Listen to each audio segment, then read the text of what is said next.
All right, good afternoon, everyone. Welcome to another session. The title of our session this afternoon is The Missing Link, Opportunities for Church Healthcare Partnerships in the NAD with Dr. Angeline Brauer. My name is Jeffrey Gang, and I'm an associate professor here at Loma University School of Religion, and I'll be the convener with you this afternoon. Let me introduce to you our presenter, who will be with us now. Dr. Brauer has served as the Health Ministries Director of the North American Division of Seventh-day Adventists since 2016. She holds a Doctor of Public Health degree in Nutrition from Loma University School of Public Health and a Master of Health Science in Epidemiology from Johns Hopkins Bloomberg School of Public Health. She previously worked at the Seventh-day Adventist Guam Clinic as Wellness Director and Dietitian, and at Johns Hopkins as a Senior Research Assistant.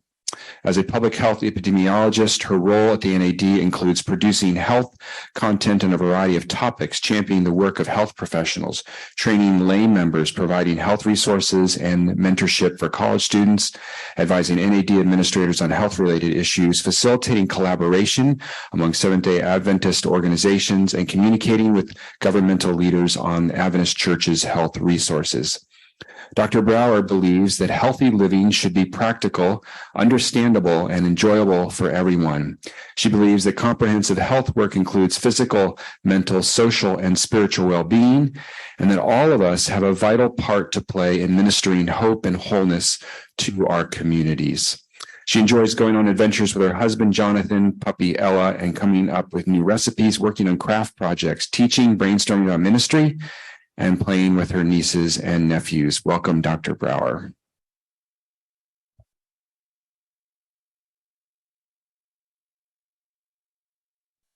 Thank you so much. It's really great to be back in Loma Linda.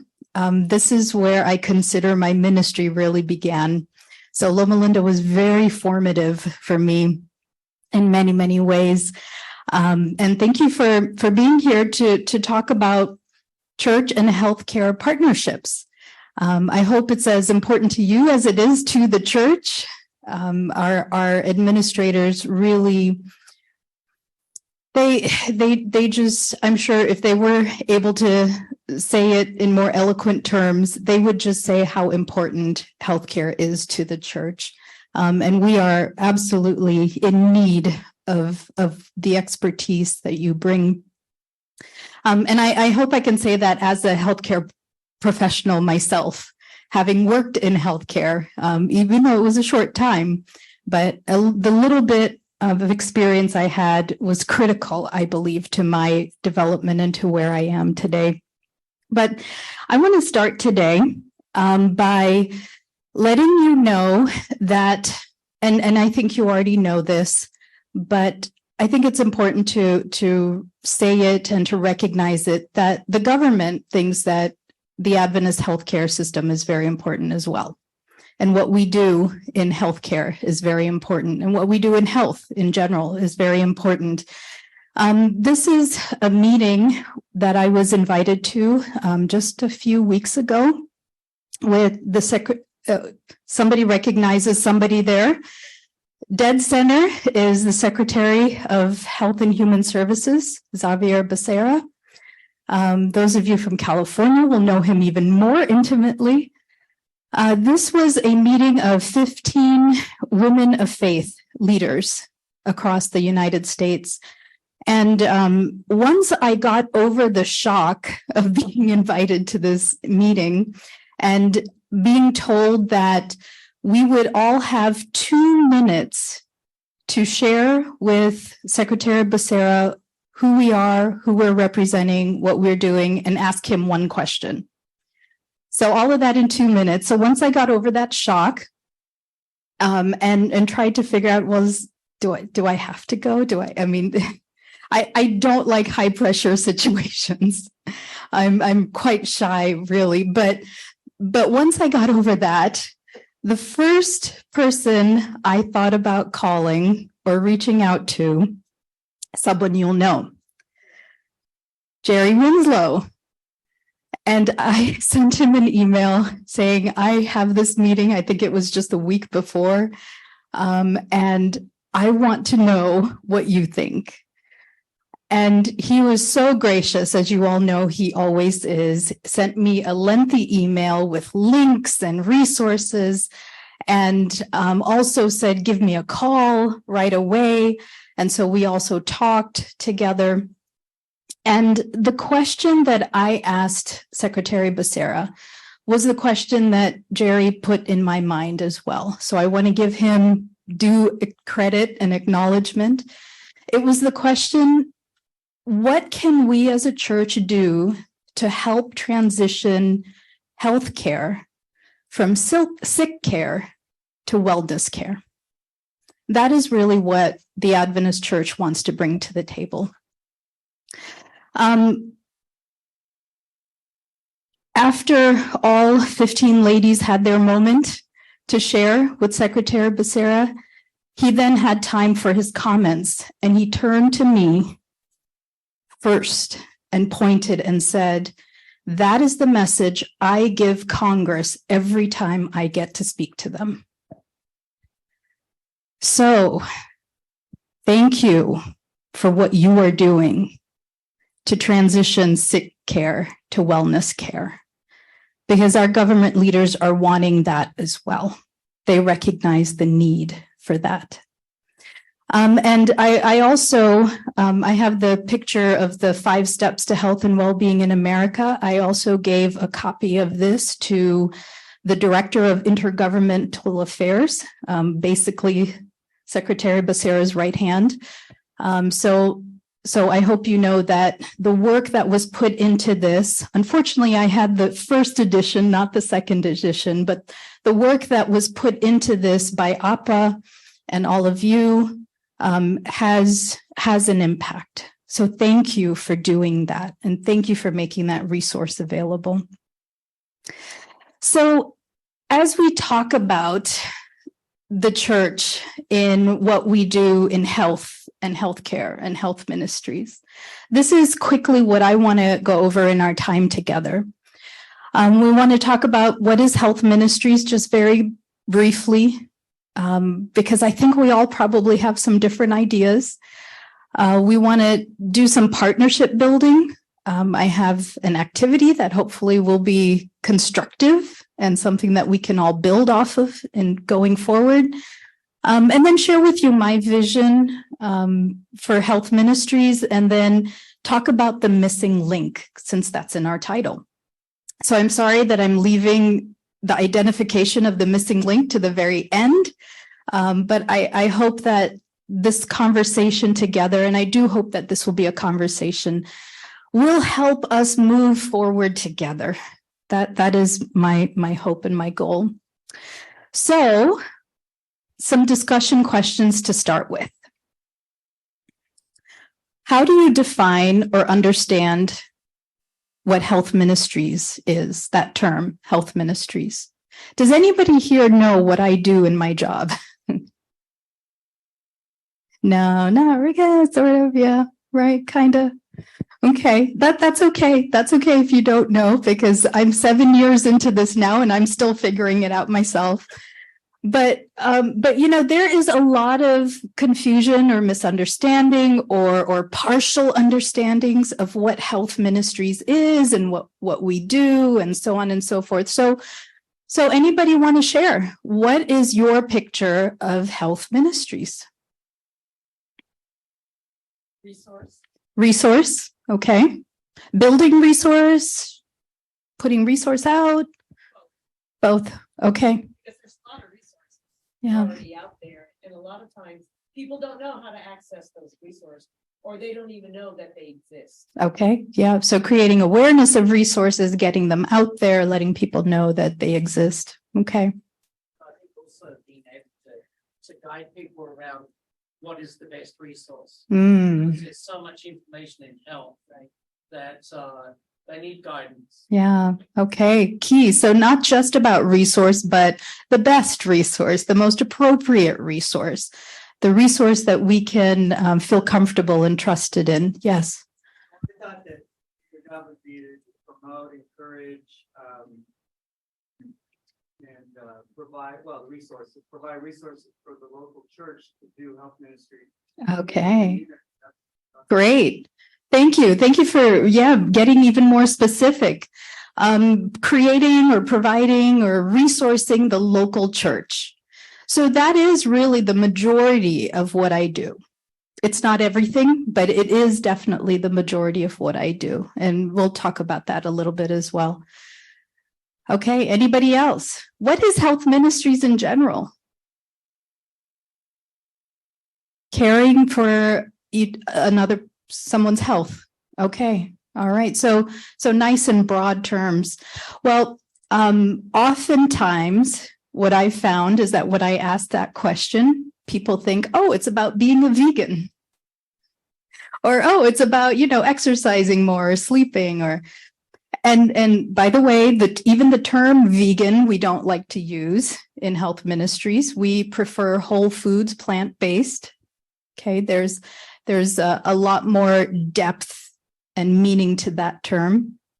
But so there's definitely a strong pull on one end or another in terms of what health ministries is supposed to do. And depending on who you talk to, can be some very strong feelings about it. But health ministries is really broad. It's very broad. It's much broader than I realized. And maybe to my own detriment, I'm broadening it even further because I think it's necessary that we address the health needs of our communities and of our own members. So what is the role of health ministries in the church? Anybody have ideas or know the answer? Well, it's an opportunity for churches and the members of the church, not only to, have knowledge about health and how to incorporate healthful living into their lives, but also as a means of connecting with the community and serving the community. Absolutely. So there's a personal growth and understanding of health and enrichment of our own lives, but also the enriching of our community. Absolutely. Okay. Yes.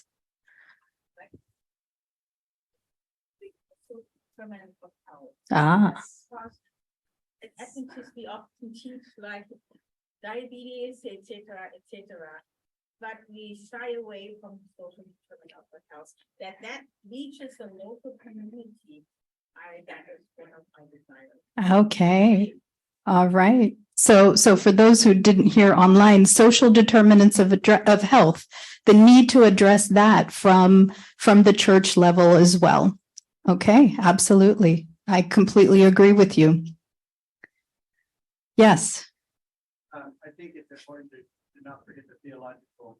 Mm. That is part of our theology, our identity. Who the Adventist people are. This is the component of our faith and our belief in what the gospel is. Yeah. So it's part of our theological understanding, our identity. One of the comments I was able to sneak in with Secretary Becerra is that one of the founders of our church was a woman whose favorite topic was about health. And so from our very foundation of our church, or foundings of our church, the health is and well-being was a crucial part of it all. Yeah. So then the question of what is the role of healthcare in health ministries? And I'm not sure if we want to say this out loud. Do we? Do we want to share comments together, or do we just want to think about that internally? What is the role of healthcare in health ministries? And the reason I'm being a little bit cautious is because I think there may be some misunderstandings about this as well. I think there may be some tension even. Okay, and we'll go to Anne and then back here.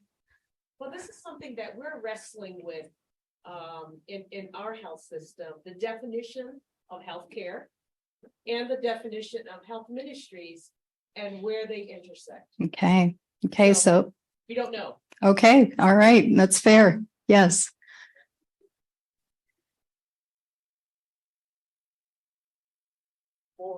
made whole, yes, spiritually and in our soul, our mind, and our emotions, yet also of our bodies as well.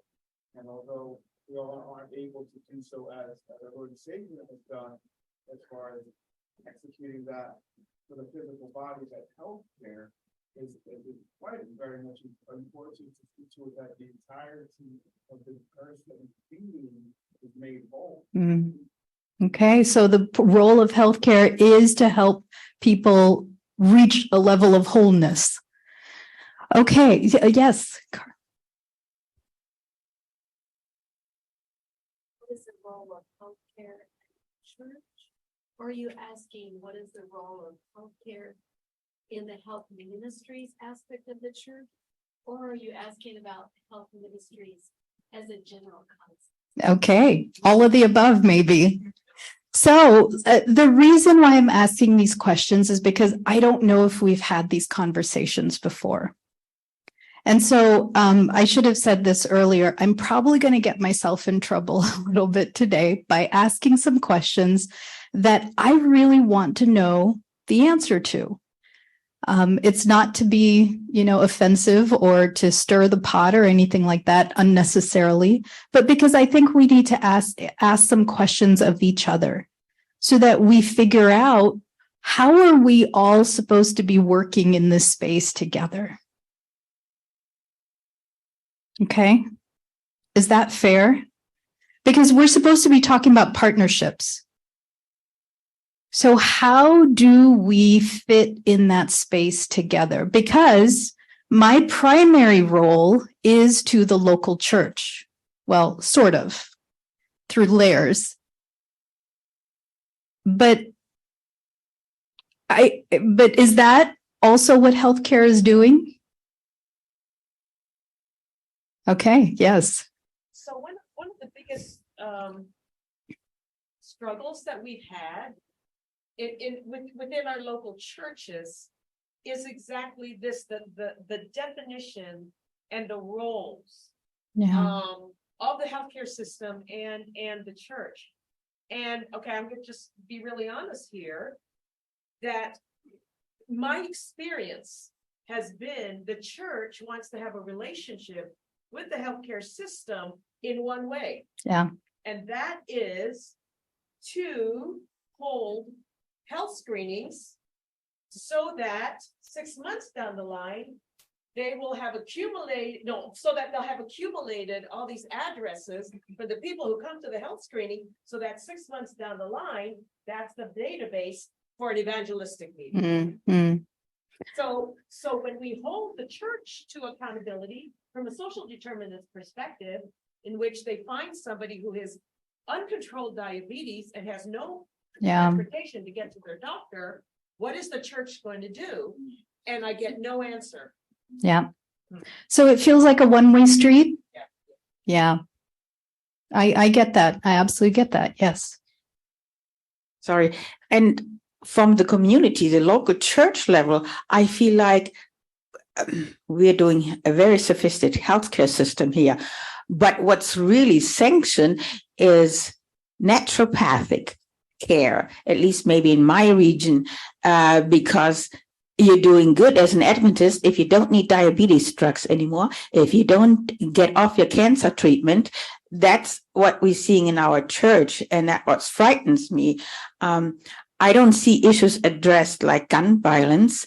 In our corner of the woods, gun ownership is a huge aspect of health. I've never heard it addressed through our Adventist system. Okay. Yeah. So you're raising even greater questions. Let me just say this. I'm not in administration, so I'm only going to be able to answer some questions here and address some issues from my department. But you're right. There are greater issues that traditionally health ministries has not really been understood to be part of. Yes. So I don't know whether to disclose, but I was the health director for the South Pacific Division for a number of years. So I understand where you're sitting. Yes. Now I'm in a health system. I feel that one of the challenges that the church has is it's been very monotypical in how it's approached health, and it's been a straight informational approach. And you know, if you look at the Ottawa Charter, those of you who were public health or those who aren't, then there was a big meeting at Ottawa in the 70s where basically we went from health education to health promotion to say that information in isolation does not change. And so the Ottawa Charter then came out with the different things about supporting communities, about information, about education, about access, about public policy, and looking at a broader approach to actually bring about change. And I think that's the intersection where we can come together much more effectively between health systems and church ministries in looking at that multi-pronged approach to actually creating the opportunity for success, rather than just the stand up the front, I've got information, I told you what to do. If you didn't do it, it's your own fault. And victim blame people, because we never looked at the social drivers that were preventing them from doing the healthy behaviors in the first place. So I think, Dwayne, did you have a comment? Well, I just want okay. to follow up a little bit on what Anne was saying. I mean, I think there is this misconception in the church between also what is health ministries and then what is the role of the various Adventist systems and how they relate. Because I think, to Anne's point, I think sometimes people view it as evangelism. They don't really necessarily know what happens in the health systems, or they just want us to sponsor events. They just want money. Right. Absolutely. And I think there's a missed opportunity to share the work that you're doing and how it can really actually be effective in the day-to-day lives of church members. Yeah. So I want to keep going because this was just the first slide. And this was just supposed to be the teaser of what we're going to talk about. But let me just say a couple of things very quickly. And you may be familiar with this already, but there are reasons why we actually tell churches, you're pretty much doing education, because there's a risk management issue. There's liability issues. When it comes to a church doing anything more than providing education, we raise the liability. And that's not something that churches are prepared to do. We may not want them to, right? But there are ways that we can establish a system so that they are able to refer them. And I have to be careful with that term because referral has a specific term in healthcare, but where they can actually provide access to the resources of the clinical care. Because you are better able to manage those kinds of risks than the local church or the conference. So that's one thing. And I forgot the other thing I was going to say. So let's just keep going. Okay, so let me just do a very quick, and hopefully I can speed through this, about health ministries and sort of some of my understanding of health ministries in its broadest terms, as we kind of dive in. Now, if you've heard me present difficult topics, I always start with this, with Genesis. So you may have heard this before, so I'm just going to very quickly go over it. But I believe that in the book of Genesis is we get the foundation of what health ministries is to care about, what to care for. So in chapter 2, we are told that we were created, humanity was created with a physical body that was given the very breath of God, which I take to say that God wanted to be in constant communion and relationship with humanity. And then he tells humanity, go around and use your brain that I gave you. Use the mental processes that you have been created with and be creative. Because God didn't tell Adam that what the names of the animals were. He said, come up with names. So there's a creative ability, capacity that God gave us. But we also know that in that process, Adam began to feel a tinge of loneliness. Can you imagine? He was talking to God face to face, and he all of a sudden started feeling like, there's something missing. And so God also put within us the desire for relationship with others who are like us. So physical, spiritual, mental, emotional, and social. These four components of what makes us human. We see that reflected in the life of Christ. He increased in wisdom, mental, stature, physical, and favor with God and man, spiritual and social. But Genesis chapter 3 then tells us how all four of these areas were broken because of the entrance of sin in the world. And so what we experience today is a result of this brokenness that we inherited, the brokenness of the world that's around us. And so it impacts our health in all four areas that God created us with. And so I like to very, generally say that illness is a manifestation of that brokenness. But if we were to say that, then what is wholeness?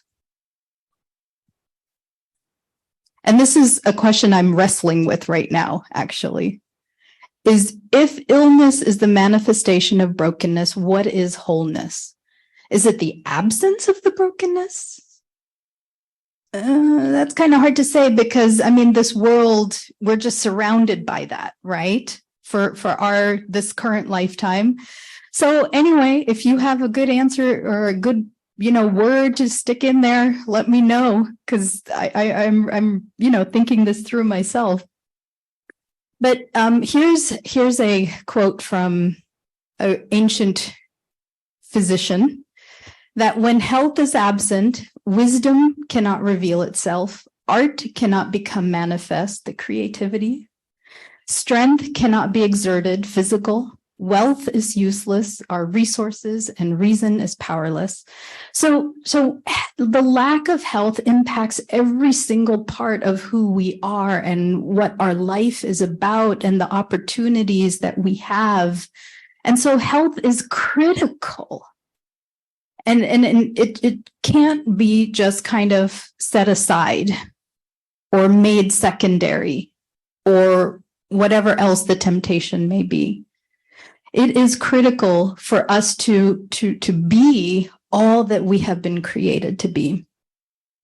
So how did Christ address this issue, this brokenness in the world? Well, we are told that he had a threefold ministry. He was teaching in synagogues and in the religious spaces. He was preaching the gospel of the kingdom. He was giving them hope. He was giving them the desire and the possibility, the opportunity for things that are greater, that can overcome the trials of life. And then he was healing. He was healing all kinds of sickness and all kinds of disease. So the Adventist Church, and probably all Christian denominations, we like to say that this is our model, that we teach, we heal, and preach or disciple.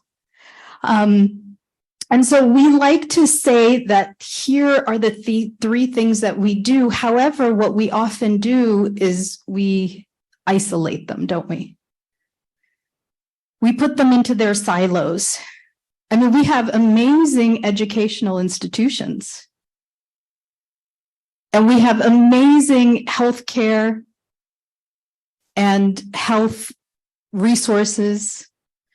And we have, the ecclesiastical, we have our pastors, we have our chaplains, we have all sorts of spiritual resources, but we so often put them in the boxes. Now, in one way, our human brains like to process things in orderly fashion sometimes, so it's helpful. But how do we bridge the gap across all of them? Because are we missing something when we're not connected to each other in the wholeness of what we could be? So here's a quote that I think that shows why health ministry, however you want to define it, is, I think, particularly important to the church, and why it has been such a hallmark of the Adventist church. So this is from Counsels to the Church by Ellen White. Christ's work in behalf of man is not finished. It continues today. In like manner, his ambassadors are to preach the gospel and to reveal his pitying love for lost and perishing souls. By an unselfish interest in those who need help, they are to give a practical demonstration of the gospel. A practical demonstration. So it's not just about preaching, but it's about how does that impact your life? What does it mean? How does it work? But going on in this quote, she says this: they are to be co-laborers with Christ, revealing to those ready to perish his tender, pitying love, work with a heart filled with an earnest longing for souls, do medical missionary work. So in other words, she is saying that the health work is the practical demonstration of the gospel. So do we think about the work that we are doing in that term, in that sense, that this is a practical demonstration of what the gospel really is? That sounds like a high calling to me. So what is medical missionary work? Right? There's that term that floats around. By the way, if you don't know, the General Conference has recoined this term to comprehensive health ministry. There are pros and cons to every term, right? Terminology, but I think the concept is that we're really trying to talk about the holistic approach of the healing work. But I want to share with you a couple of quick quotes from Ellen White, because I believe she coined this term, medical missionary. I don't know, but I'm assuming because she used it so much. But here is a letter that she wrote in 1899 to Dr. Kellogg. Okay, very interesting. The medical missionary work might better be named. So she's recoining it herself. She's reterming it. The missionary health restoration work. Interesting. Missionary health restoration work. And then she goes on to make this comment. The powers of darkness, which have long been watching for a chance to come in and counteract the Lord's work, have found no better open door than this work, which has done some good. This one's a little uneasy to read. It's done some good, but oh, so limited an amount in comparison with the outlay of effort and means. And I wonder what she meant. I wonder what she was really referring to there. But I put this out there just as a question for all of us to wrestle with together. Looking at the outlay of effort and means that so many people are doing, so many institutions, so many organizations, so many churches are doing. Are we really getting the outcome that we should? And I wonder if it's because the missing link is still missing. I wonder. So here's another quote similar that she shared with Brother Irwin, I believe, the year later. The Lord has signified that the missionary health restorative gospel. Now that's an interesting pairing of terms. The missionary health restorative gospel shall never be separated from the ministry of the word. So she's using the word gospel in referring to the healing work. Yeah, I got to wrestle with that one too. By the way, I don't have a whole lot of answers for you today. I'm sharing with you a lot of the questions I'm wrestling with. So with the goal of let's wrestle with it together, because I don't have enough wisdom on my own to figure it out. So I hope that's coming across. The Lord Jesus has in his own example shown us the way in which his work is to be done in the restoration of suffering humanity. So again, this sense of restoration, the sense of we know what God created us with and for. How do we restore? How do we bring people back to God's desire for them, for the wholeness that they should experience? So how can health be restored? Now, this is where things get complex, right? This is a research study published in 2012. The reference is there. Research that was done in England on what are the factors that impact childhood obesity. So we're talking about one single health outcome, obesity, among a certain population, children. And they mapped out all of these different factors that impact that child's obesity.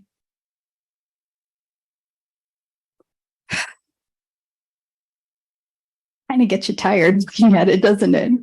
So the green boxes, by the way, are the broader categories. And then the white boxes are some of the activities or other sub-issues.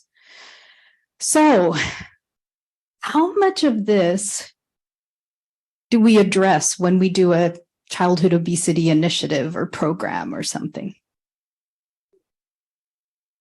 How much of this, imagine if this was something about diabetes or heart disease or COVID or whatever it is. How much of the picture do we address? It's exhausting, really, to think about that. When we think about our resources and that we are still human beings in need of sleep occasionally, how do we even get to that place where we're even getting one neck of this, one corner of this addressed? Well, let's boil it down a little bit more. Let me share a little inspiration. It's a good moment for some inspiration. I'm going to play a video and hopefully the sound will work. Yes, thank you.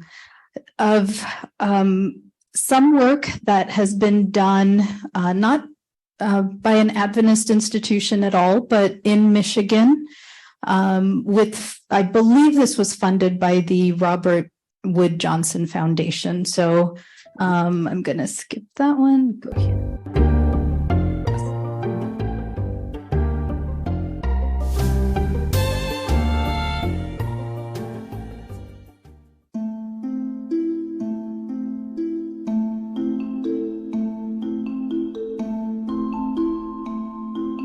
We've always talked about the health of the community being one of the most important things in public health. But before the county health rankings, we didn't really have a standard way to measure that. So it was a good idea and concept, but what we've been able to do is put that concept into practice by actually having real measures that can be rolled out for every county in the nation. I told our Board of Health, I said, this is either going to be a blessing or a curse for us.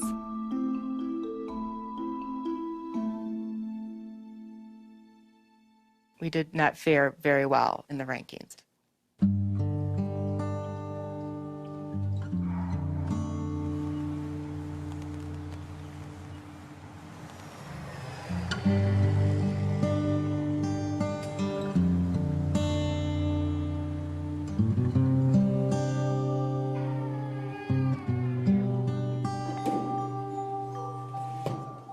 Tacos or nachos? Huh? Okay, so what we're gonna do to start, because we do have some new people too, so let's say your name and your child's name, and then what they've done since the last meeting. I'm Sierra, I'm 18, and I'm 2.5 months pregnant. I'm Nikki. My son's name is Eli. He's 11 months old, and he started walking about 5 days ago. Our model for the health factors that influence the health outcomes gives a great weight to the social and economic factors. In fact, it's the most important foundation for a healthy community. 40% of the health factor weight is reflected by the social and economic conditions. Changing those are very difficult. In Michigan especially, we're facing these really tough economic times. The lack of jobs is just devastating to our community, and people are, fighting competitively for a job at McDonald's. The unemployment rate affects so many of the others. It affects the children in poverty. It could affect the adult smoking. It could affect, the drinking rates and things like that, which then lead to the motor vehicle accident. We've got to at some point attack the poverty levels and just bring it to the forefront to say, these are a main concern. There can be such an overwhelming challenge in some communities to think about how can you possibly address the fundamental causes of poor health. County health rankings, it's our before picture. It's our baseline data. Now we've got our starting point. Now we know where we need to make an improvement. And so we said, let's get the summit together and bring together the stakeholders and let them know what the data says and show them what the rankings indicate. And then really do make it our call to action. As a DHS worker, what do you feel are the biggest health concerns of citizens you see on a daily basis? Well, I think because I work with a lot of It's been really encouraging for me to see the media actually become a partner with public health by calling attention to this issue and by putting the county health rankings on the front page. The community members have come to the table. It was great to see how many people were appalled by the rankings that we had and the people that wanted to make a change and wanted to get involved. I don't believe it's a surprise to anyone now to know that in Michigan, Clare was ranked as the most unhealthiest county in our state, and that's why we held our public health summit on March 10th, and today is the next step in that what are we going to do about it phase. We're going to pick your brains, and then we're going to hopefully have you all go back out into your communities and move the process forward. I think we need to have some legislative people involved because there's an awful lot of things that need to be legislated to help some of the processes. The Collaborative Council doesn't really have the funding sources to make things happen. We are trying to find out how to access the new healthcare reform dollars to utilize the rankings and the data that shows in there for grant opportunities, other applications that may come down from a variety of funding sources. There's going to be a need for some short-run solutions, but the investments that a lot of communities need to make are in the fundamental community structure. Okay, disciplining your child. And remember that kids learn by watching adults, particularly their parents. Especially in Clare County, we have a really high rate of substance abuse and domestic violence and mental health issues. And so unless someone steps in to help these parents and give them support and break the cycles, then it's just going to continue.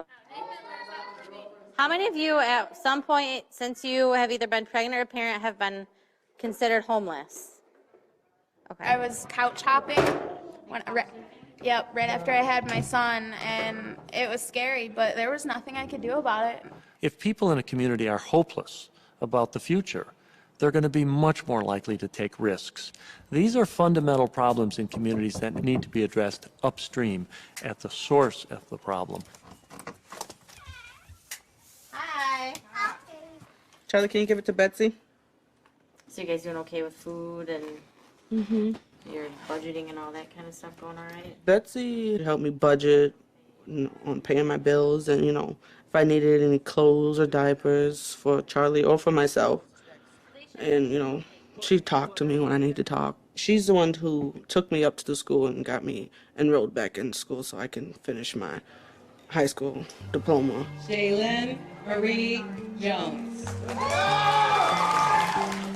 If we don't do anything, then people will continue to be unhealthy. They'll continue to have higher than average teen pregnancy rates, higher than average adult smoking rates, and obesity rates. And we really just need to say a time out and let's do something about this.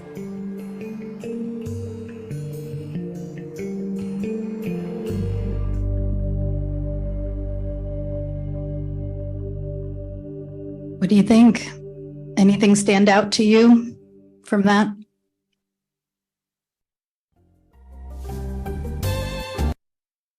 Was it more depressing than inspiring?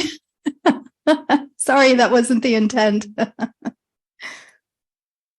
So at the end, she said, we really need to take a time out and assess. What would that look like for the church? And by the church, I mean everything that is part of the Adventist church. What would that look like?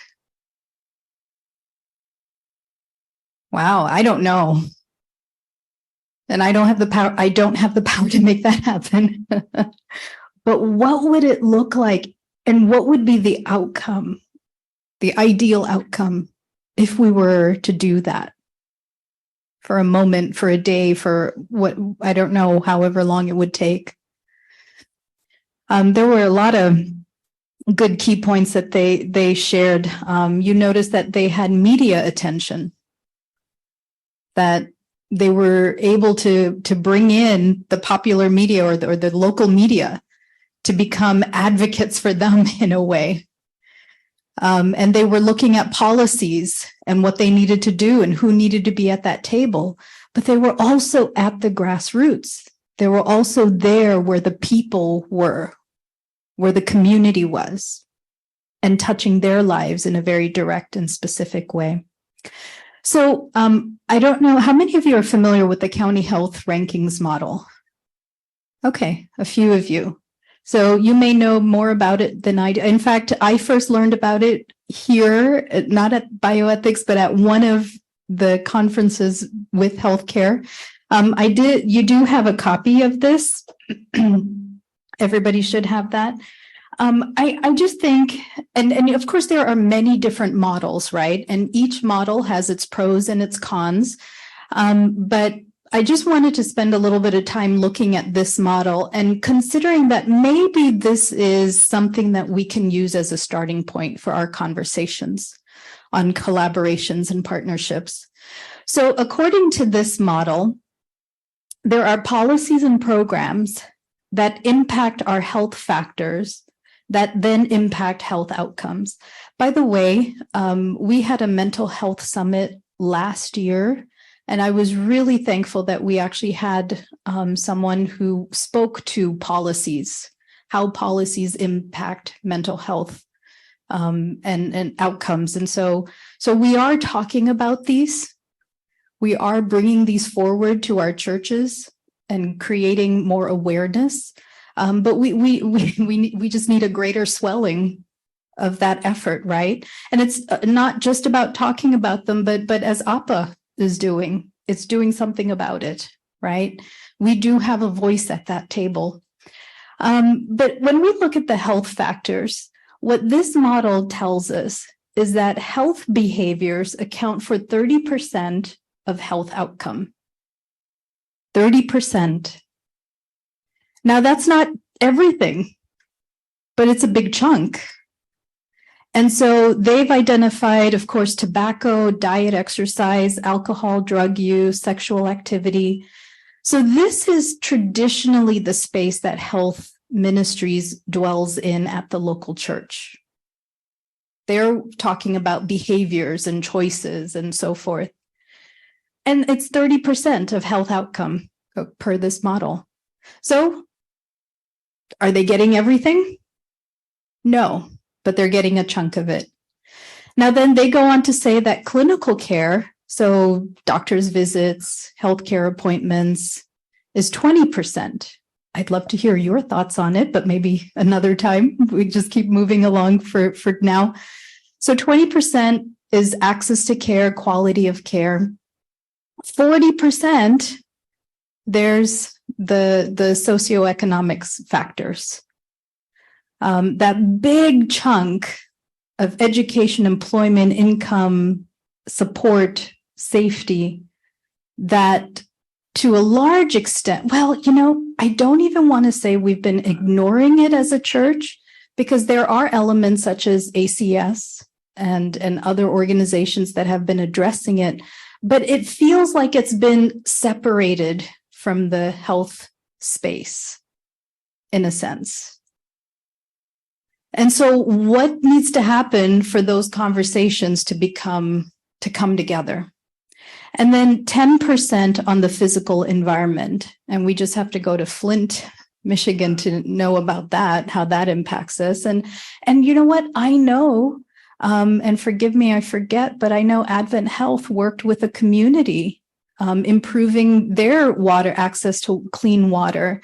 I think in North Carolina, in Kentucky, and made a tremendous difference. So you are working in those areas. But how do we bring all these pieces together? How do we just connect all those dots? And it's very difficult, maybe even impossible for anyone to address everything. So what is the space that's supposed to be for each of the pieces that are in this picture? Each of the organizations, the institutions, the groups of people that are desiring to make a positive impact on the health of our communities. What are the pieces? Where do we all fit together?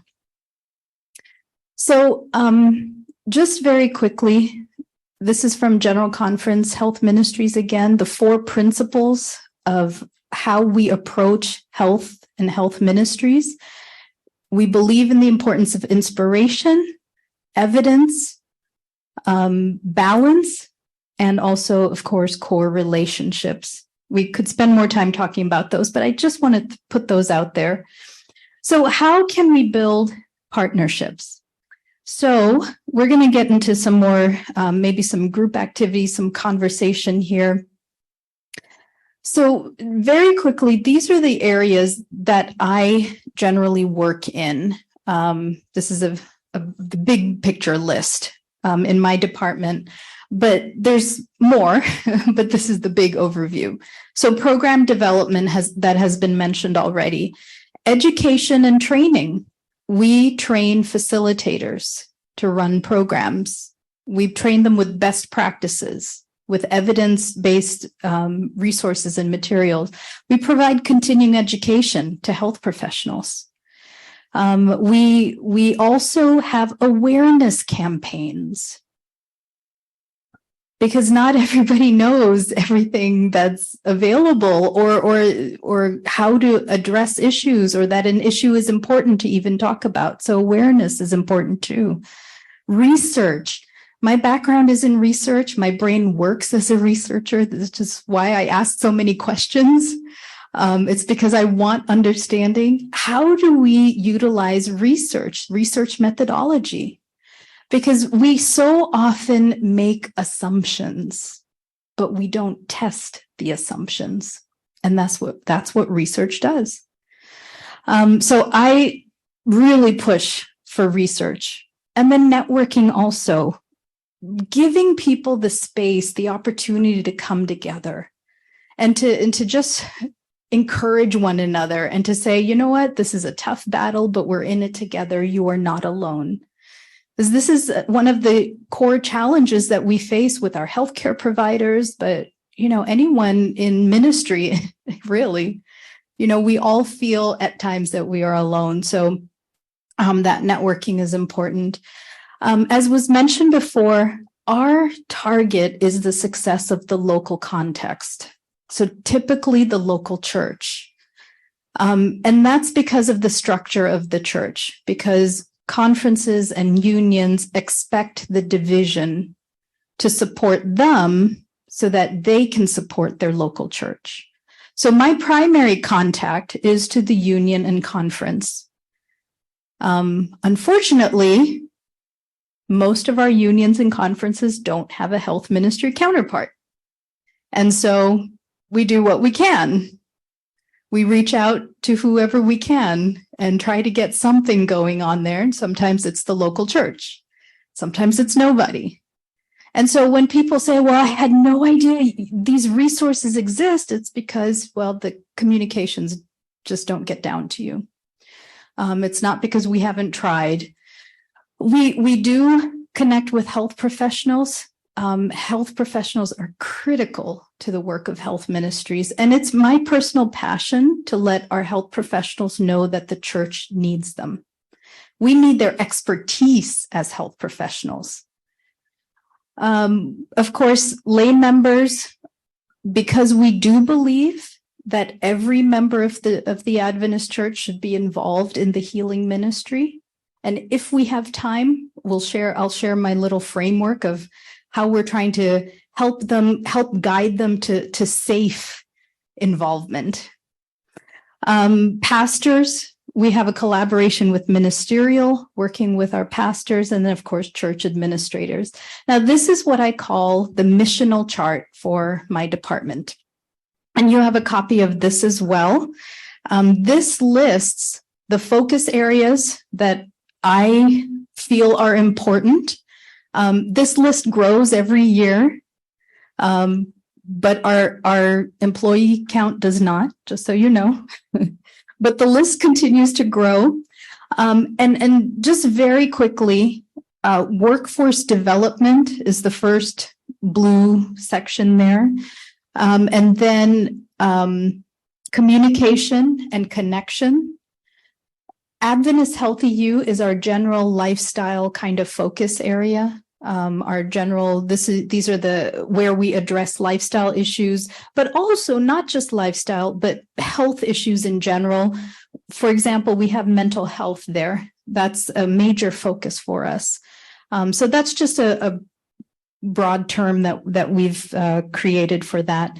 And then population groups. We have to recognize the different needs for different populations and the different ways to reach out to them and give them the help that they are looking for. So we have various different population groups we work with. And then, of course, really important, which oftentimes we neglect in ministry, is advocacy. We often don't advocate for what we're doing.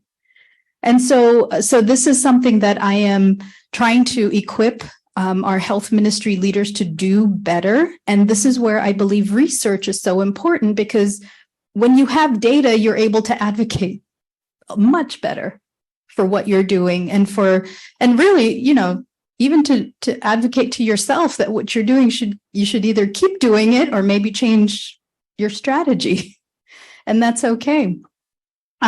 So I want to actually kind of pause here and really kind of go into a workshop type of situation now, where I'd like for us to start actually thinking about, so what are the areas, what are things that are happening and areas for that partnership and that collaboration. And, oftentimes, most of you had no idea what I do. Now you have a little bit of an idea what I do. I don't know what you do on a daily basis. And so how are we going to work together if we don't know what we're doing? So we have a worksheet. Maybe I'll come back to that. You have a worksheet at your table. And I want to spend just a little bit of time going through that together. And I've used the county health rankings model to build this and to create some conversation here. And by the way, you'll see that, for example, health behaviors, I've listed the 4 that the county health model lists, but there may be some areas that you think of that could be added to that, to the behaviors, okay? Think holistically, think broadly.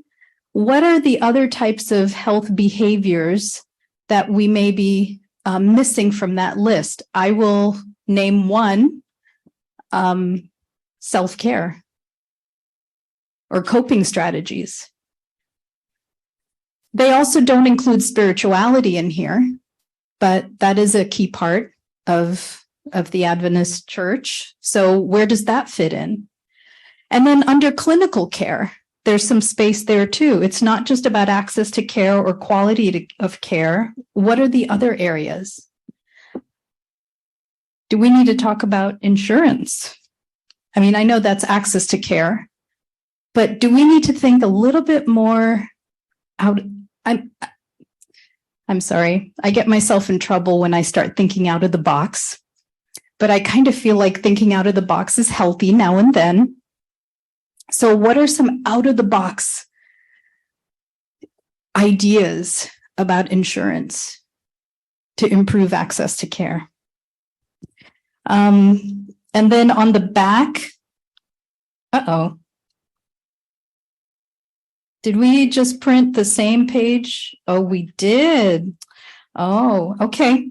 Well, let's just start with page 1. So you have health behaviors and clinical care. And then page 2, we'll see if we have time. So I want to give you time at your tables to think of, to tell each other, first of all, who is active? Who do you know is already doing something in those areas? And then what are some tools or programs that you may have available that are addressing that would be shareable and could be adapted? And then, of course, what are the policies that need to be considered and that we as a collective body could begin to address? So we'll give you a few minutes to go through that together. And if you want, you can just pick one line item just for the sake of time. Okay. So I've seen a lot of talking, but not much writing. So that tells me that there are a lot of important issues that need to be figured out before we can start really getting some solutions. So does anybody want to share any revelations or thoughts that your group discussed, brought up? So I think for me, as I look through this and I look at health behaviors, and really what I look at is socioeconomic factors are the two biggest percentages on here. And when we think about in that video, one of the things they talked about was people who don't have hope pursue risky behaviors. And those risky behaviors are often the health behaviors. And so I think that connects the socioeconomic factors that we lead to health behaviors. And I think the other part about it is if I were to expand health behaviors, I would bring in wellness. And I think that we are equipped to start talking to people about wellness, what it takes to have a healthy community, what it takes to address things like mental illness, depression, mindfulness, recovery from trauma, meditation and prayer as skills and tools that can improve people's mental health and give them a sense of empowerment to move forward. Anyone else from the group? So how do you incorporate those conversations in a clinical setting? When the doctor has 6 minutes, what's the average with their patient? They sometimes ask, do you feel safe at home? At least my physician asked me that. Did you feel depressed within the last couple of weeks? Do you feel down? Do you have a safe sexual relationship? Do you feel safe? I think that's one question that should be asked. And I hopefully if you go for a checkup, the physician will ask you that, or the provider. Do you feel safe? Do you engage in XYZ tobacco? What is your weight? How much do you drink? Do you use drugs? I think they're on pretty much every screening or on a physical visit, as far as I know, I was asked these questions with a regular visit. So I think we should elicit that. Sometimes I ask, is there a gun in the home? We do ask this question, is there a gun in the home? Because we know if there's a gun in the home, the likelihood of an accidental shooting or something, or when anger intentions rise, you have health issues. So asking the questions, and often it's the nurse or, whoever's checking you in that asks those questions. How much time is the doctor going to have to actually counsel you and work with you and help you change some of those behaviors?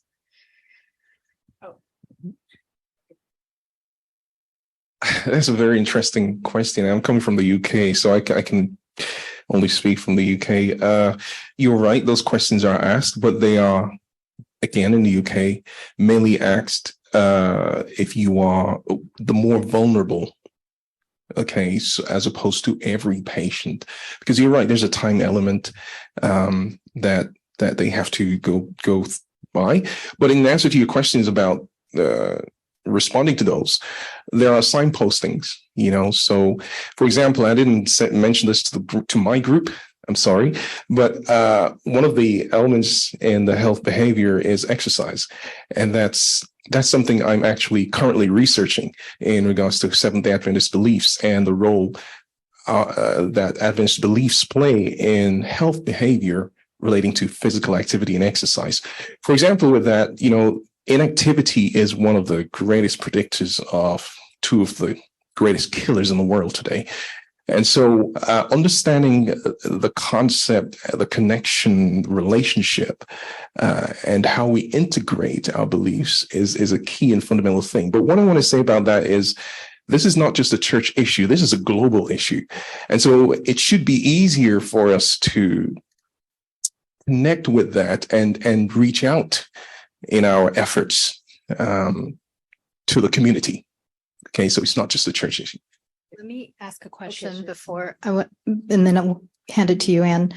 How comfortable would you feel if a physician, a nurse practitioner, whoever it is, identified a pressing issue with their patient that could be alleviated or at least somewhat cared for at a local church?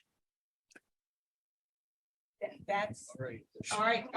Here we go, because that was going to be my question. What if, because we're assuming that these questions are asked in the healthcare setting, but what if these questions are asked in a church setting? Changes it, right? Changes it. But it's not being asked in the church setting because in our minds, well, this belongs to the healthcare system and that's their responsibility. But when you're talking about thinking outside of the box, maybe that's where we need to go. Okay. All right. Any other comments from others? Yeah. Well, if I can get some grace, I think that we talked a little bit about some of the challenges between what sometimes appears to be the agenda difference between the healthcare system and the churches. There is a pressure on a lot of church leadership to create a health ministry for a purpose of church membership. That is not an agenda. It's a wonderful thing if it happens through the healthcare system, but that's not the agenda. Yeah. And I think those two things create an odd dynamic. Mm-hmm. The other thing we talked about is it would be really interesting. We've talked about this in the healthcare system, and I think we need to go back to it. The county data, it would be interesting to map to see, because we would want to believe if we were, as healthcare systems and as churches, as proactive in healthcare ministry and the whole person care and healing ministry, the health message, that places, counties where there was a population of Adventist and of Adventist healthcare, those counties might have a little bit of a lift. And if they didn't, it would be an interesting thing, because what you saw in that video was that that data created a burning platform for a community that would likely never have even been acknowledged if they weren't the last on the totem pole. And they said, that's not acceptable for us. We're going to do something about it. So I don't know. It would be interesting if we started to look at those county rankings and convened. Maybe the healthcare systems and the churches could convene a broader community and become a convener around that data. That sounds fabulous. I'd love to see that happen. And Carla, GIS mapping could be a real asset in something like that too. Oh, I was just thinking about a story that we encountered where a little church by the name of Mars Hill was breaking its back. And we saw that through the GIS map that there wasn't a lot of other things around it that could help it. So they're breaking their back. We give them a mobile unit for $25,000, but it was run by some Muslims, and it had that on its. And so there were only like 10 people at a time going to this little mobile unit, which was the healthcare that they needed. And we thought it was the branding. But what happened is when the hospital and they worked together strategically, we realized it was actually the location that was the problem, because it was competing with a food bank. So people were coming to the food bank and they weren't coming to the mobile unit. We moved the mobile unit to another church, to other churches, and a non-church, but a nonprofit. And when it's in these other areas, there's just tons of people going to this mobile unit now. So I think a good partnership is when the health system helps look at these things like through GIS mapping or the CHNA or things like that to help the churches and the nonprofits sort of get that larger picture. And it makes for a really nice pairing, so that this is possible, where they work together and lift is actually seen. Absolutely. But, that's a goal. Yeah. Dr. Duffy. So, I lived much of this, and when I look back, I think, what did I accomplish in some ways? Because I come up with a new program, I train people, and we're so good at running programs. But do they really have impact? And I look at the list, and I know this is sort of discussion starters, and I think we're going through the same things, and we're just trying to put a different Band-Aid on it. What are we really doing to approach root cause of factors? I look at when I was, in Sydney, there's a suburb called Concord. The local church wanted to reach out, ran 5 stop smoking programs and all these other things. No one came. They eventually surveyed the community. What the community needed was childcare. So where do we work with this? And you're probably also working with Cedric. So let me give a little bit of a promotion here for Cedric Vine and what's happening at Andrews, because they're now developing this urban ministry program and looking to partner with the health systems on how do we actually train churches to be relevant within their communities. And one of the things we were talking about it, because I've been with him from the beginning of the first time we approached to get 100,000, and it became 1 million, and then it became 5 million. Was the discussion when we get together as the VP of Missions is how do we maybe build some common strategies across everybody's China programs, that there's a synergy that we can develop something and resources that blends in with what we're doing with our community health improvement plans, and bringing the church into that across some kind of synergy. Obviously, it needs to be localized, but there's some general headings which we can all gather around, and general resources we can gather around. But it's so complex to look at health behavior changes, because it's the behavior may be a part of it, but you've got to go back to the social determinants to see what's driving the behavior. Yeah. And we focus on the behavior and criticize and condemn people and victim blame them for behavior. Absolutely. And these are conversations that we are having with all of our health ministry leaders, and we are pushing that messaging out to them. We have to recognize that most of them are volunteers.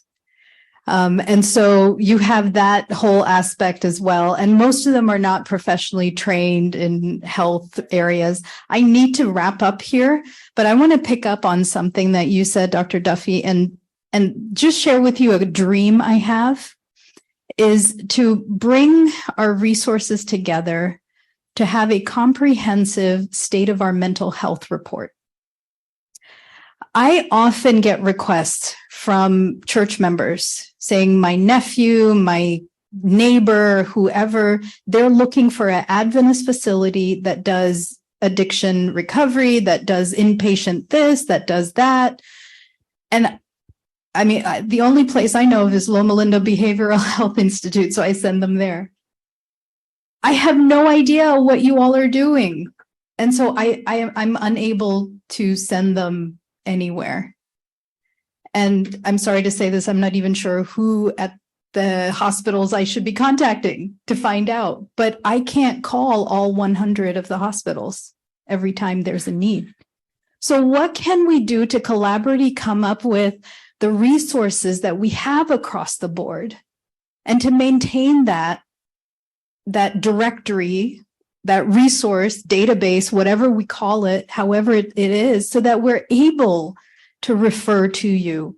Most of our churches don't know where to send people. And that's often why they're not sending them anywhere. They're trying to help them the best they can. I have to wrap up, but I'll hang around. I want to very quickly share with you. Let's go to the missing link as we wrap up.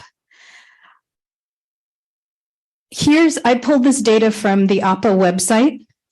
This is what we have. So I hope it's current.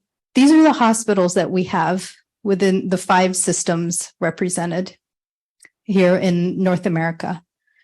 So 95 hospitals. I don't think this includes other kinds of care facilities. I'm not sure. No, it doesn't. Okay. So we have that across this country. We also have over 1,000 schools. We have 13 colleges and universities, all of whom have distance education in some sort. We also have the Adventist Learning Community, which is a free educational resource managed by the North American Division, where we can put up trainings of all sorts and kinds. We also have 9 unions, the church structure here. We have a mission, let's not forget Guam.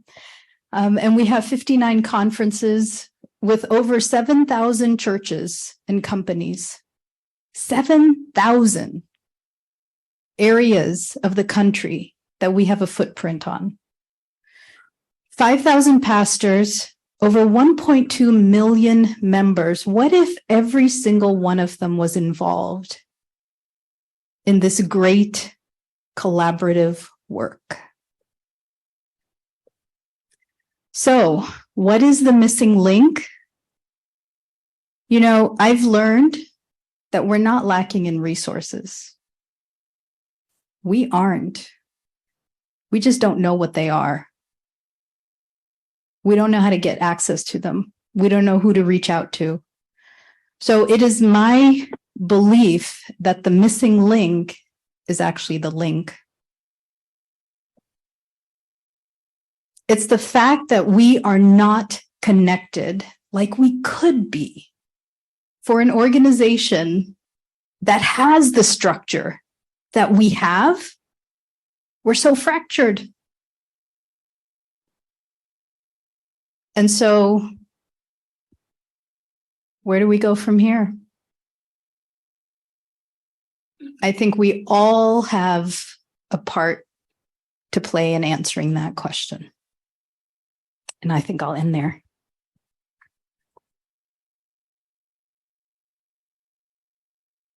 Thank you, Dr. Brauer. Thank you, everyone. Just to let you know, we have refreshments there next door. We also have poster presentations right next door, and downstairs in 3113, we will be having paper presentations. You're invited to participate in any of those. Thank you.